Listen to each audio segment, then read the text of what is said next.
करेंगे। 1 जुलाई से अमूल, फ्रूटी, माजा, एपी इन सब के टेट्रा पैक पर रोक लग जाएगी।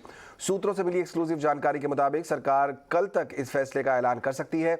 इसके पीछे क्या वजह है और क्या इंडस्ट्री इसके लिए तैयार है, बताने के लिए जुड़ रहे हैं मेरे सहयोगी समीर दीक्षित। समीर, बताइए। सिंगल यूज प्लास्टिक को लेकर के ये बड़ा डेवलपमेंट, बड़ी खबर है और सूत्र ये बता रहे हैं कि फिलहाल सरकार ऐसे विचार में नहीं है जहां वो सिंगल यूज प्लास्टिक पे जो बैन लगाना चाहती है, जो रोक लगाना चाहती है, उसको किसी भी तरीके से आगे बढ़ा सकती है।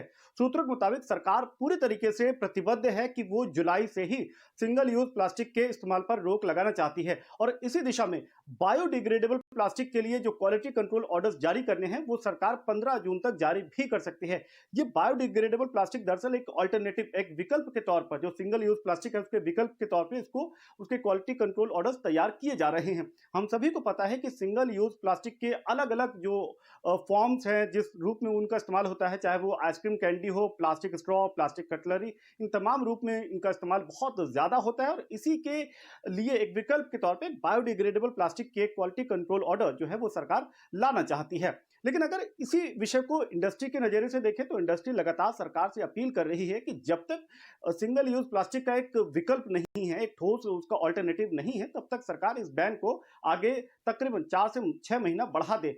पार्ले एग्रो, अमूल जैसी कंपनियों ने तो बाकायदा सरकार को चिट्ठी लिख करके भी अपील करी है कि जिस तरीके से सिंगल यूज प्लास्टिक के जैसे प्लास्टिक स्ट्रॉ या प्लास्टिक कटलरी जितना इस्तेमाल हो रहा है, इसका तुरंत के तुरंत कोई विकल्प लाना इतना आसान नहीं होगा। यही नहीं, इंडस्ट्री ने यह भी तर्क दिया है कि अगर फौरी तौर पे कोई बैन सिंगल यूज प्लास्टिक के लिए सरकार लेकर के आती है तो फिलहाल ये एफएमसीजी सेक्टर पर जो उसकी ग्रोथ है, इस पर एक नेगेटिव इंपैक्ट लगा सकती है। लेकिन सरकार की मंशा यही है कि सिंगल यूज प्लास्टिक जो पॉल्यूशन का एक बहुत बड़ा स्रोत है, इस पर रोक लगाई जानी चाहिए। और अगर आंकड़ों के नजरिए से आप देखें तो 2019-20 में 34 लाख टन से ज्यादा ये सिंगल यूज प्लास्टिक या प्लास्टिक का कचरा एकत्रित हुआ था। यही वजह है कि सरकार तेजी से इस दिशा में काम कर रही है। हालांकि टकराव इंडस्ट्री के साथ फिलहाल बनता हुआ दिख रहा है। बहुत शुक्रिया समीर इस पूरे अपडेट के लिए। तो ये सिंगल यूज प्लास्टिक की खबर पर अपडेट समीर आपको देते हुए आगे बढ़ते हैं और आज बजाज ऑटो की अडानी ग्रुप ने टोटल एनर्जीज के साथ नई डील की है। अडानी न्यू इंडस्ट्रीज में टोटल एनर्जीज 25% हिस्सा खरीदेगी। इस पर और जानकारी के लिए जुड़ गए हैं मेरे सहयोगी सौमित सरकार। सौमित, बताइए क्या डिटेल्स हैं इस डील के?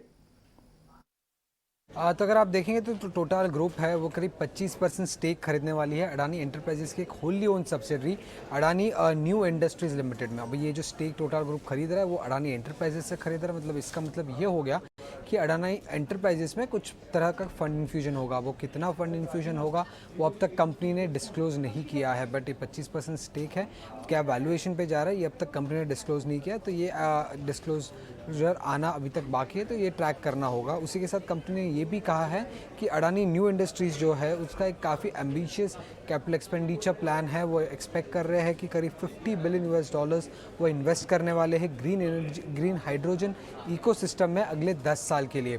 और अगर आप देखेंगे तो शॉर्ट टर्म टारगेट जो है उनका 2030 तक का जो टारगेट है, तब तक वो उनका टारगेट है कि वो प्रोड्यूस कर पाए around 1 million tons of green hydrogen till 2030। अब अगर आप देखेंगे तो रिसेंटली अडानी एंटरप्राइजेस ने IHC कैपिटल से भी करीब 7,700 करोड़ रेस किए थे 3.5% स्टेक के लिए। तो ये लगभग एक kind of second kind of fund infusion आ रहा है कंपनी में। उसके अलावा अगर हम देखेंगे तो टोटल ग्रुप के साथ अडानी ग्रुप का काफ़ी टाइम से लॉन्ग टर्म पार्टनरशिप रहा है। अडानी टोटल गैस में टोटल ग्रुप ने 37.4% स्टेक एक्वायर किया था। फिर अडानी ग्रीन में उन्होंने 20% स्टेक एक्वायर किया था और कुछ सोलर एसेट्स में करीब 50% का स्टेक एक्वायर किया था। और अडानी पोर्ट्स में अगर आप देखेंगे तो उनके एक LNG port, Dhamra LNG port में उन्होंने 50% स्टेक टोटल ग्रुप ने अडानी पोर्ट से एक्वायर किया। तो काफ़ी टाइम से उनका रिलेशनशिप अच्छा रहा है टोटल ग्रुप के साथ। और अब अडानी एंटरप्राइजेस में टोटल ग्रुप एक सब्सिडरी में करीब 25% स्टेक खरीदने वाले हैं।